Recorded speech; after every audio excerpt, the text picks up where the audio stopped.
हल्द्वानी में वन अनुसंधान केंद्र ने जैव विविधता पार्क में पेड़ पौधों की 800 प्रजातियों का संरक्षण किया है। इनमें कई ऐसी प्रजातियां भी शामिल हैं जो दुर्लभ हैं, संकटग्रस्त श्रेणी में आती हैं। केंद्र के निदेशक संजीव चतुर्वेदी के मुताबिक पार्क में ऑर्किड फूलों से लेकर औषधीय प्रजातियों को संरक्षित करने का प्रयास किया गया है ताकि इनका अध्ययन भी किया जा सके।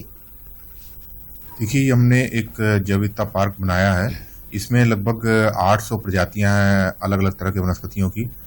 इसमें ऑर्किड की भी प्रजातियां हैं, कैक्टस की भी प्रजातियां हैं, पाम की भी हैं, साइकेड की भी हैं और इसके अतिरिक्त बहुत सारे औषधीय प्रजातियों के वृक्ष और वनस्पतियां भी हैं इसमें। इसका हमारा मुख्य उद्देश्य ये था कि आम जनता में, खासकर छात्रों में और जो शोधार्थी हैं उनमें एक संरक्षण की भावना विकसित करना और उनके बारे में, उनकी इन प्रजातियों के बारे में एक जागरूकता पैदा करना, ये हमारा मुख्य उद्देश्य था।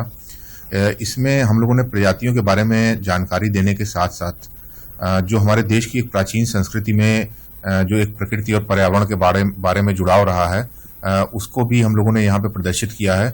यहाँ पे एक रामायण वाटिका हम लोगों ने बनाई है, तो उसमें रामायण की में जो प्रजातियां वर्णित की गई हैं, उन प्रजातियों के बारे में हमने यहाँ पे जानकारी दी है। जो भगवान राम का जो वनवास था पूरा का पूरा, तो वो जिस तरह के वनों से होके गुजरे, उनमें जो प्रजातियां थीं उस समय, जो वाल्मीकि रामायण में जिन प्रजातियों का संदर्भ आया है, उनको हमने पूरा यहाँ पे प्रदर्शित किया है। जैव विविधता पार्क में महाभारत काल में जिन पेड़ पौधों का जिक्र किया गया है उन्हें भी सहेजा गया है। बौद्ध वाटिका में बताई गई वनस्पति प्रजातियों को संरक्षित किया गया है। डायनासोर काल की फर्न प्रजाति के पौधों को प्रदर्शित किया गया है। इसी तरह बायोडाइवर्सिटी गैलरी भी बनाई गई है। चूंकि प्रकृति ने उत्तराखंड राज्य को काफी एक समृद्ध तरीके से अपना एक आशीर्वाद दिया है, तो उसमें जितनी भी प्रजातियां उत्तराखंड में पाई जाती हैं वनस्पतियों की, जंतुओं की, खासकर ऐसी प्रजातियां जो कि बहुत ही महत्वपूर्ण है, लेकिन उनके बारे में लोगों को शायद उतना पता नहीं था पहले से। जैसे जायंट हिमालयन लिली है, दुनिया की सबसे बड़ी लिली की प्रजाति उत्तराखंड में पाई जाती है। जायंट हिमालयन हनी बी है और इसी तरीके से और भी जो वनस्पतियां हैं, गुच्ची मशरूम है या कीड़ा जड़ी है, तो उसको हम लोगों ने यहाँ पे प्रदर्शित करने की कोशिश की है।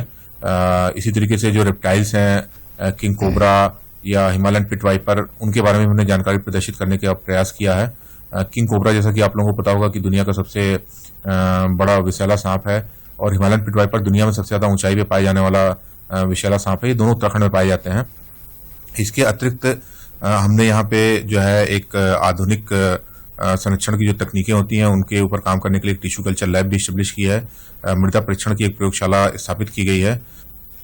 संजीव चतुर्वेदी बताते हैं कि जैव विविधता पार्क में बनाई गई भारत वाटिका में कश्मीर के उच्च हिमालयी क्षेत्र में पाए जाने वाले चिनार वृक्ष, राजस्थान की कैक्टस प्रजाति से लेकर अरुणाचल के राज्य वृक्ष होलांग समेत विविध जलवायु में पाए जाने वाले पेड़ पौधों को एक जगह लाकर संरक्षित किया गया है।